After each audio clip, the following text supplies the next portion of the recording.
Tout serait parti d'une tentative d'intrusion de creuseurs clandestins sur le site minier de Muvumboko, un site appartenant à la société minière de Bisunzu, la CMB, le plus grand producteur de coltan dans le pays.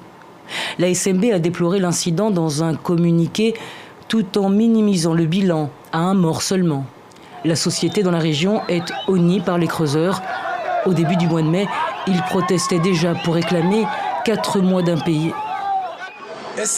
La SMB nous fait souffrir. Elle tue nos frères, la population souffre, des mines sont fermées.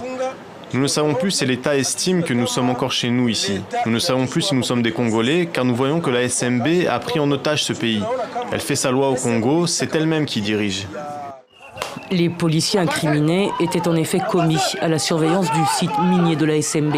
Le tourisme, secteur clé de l'économie cubaine, à nouveau ciblé par l'administration américaine, par de nouvelles sanctions qui interdisent tout simplement aux Américains d'aller dans ce pays en voyage de groupe.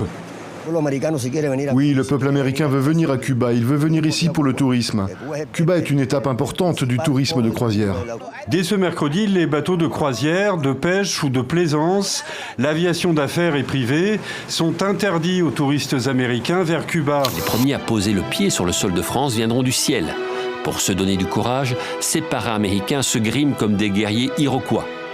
La formidable armada de 5000 navires traverse la Manche, camouflée par un écran de fumée. Mais un radar allemand repère qu'il se passe quelque chose. Et c'est tellement impressionnant qu'au début, ils ont du mal à y croire. Et quand ils essayent de prévenir leur chef, et ben finalement, on ne les croit pas parce que ça paraît tellement invraisemblable.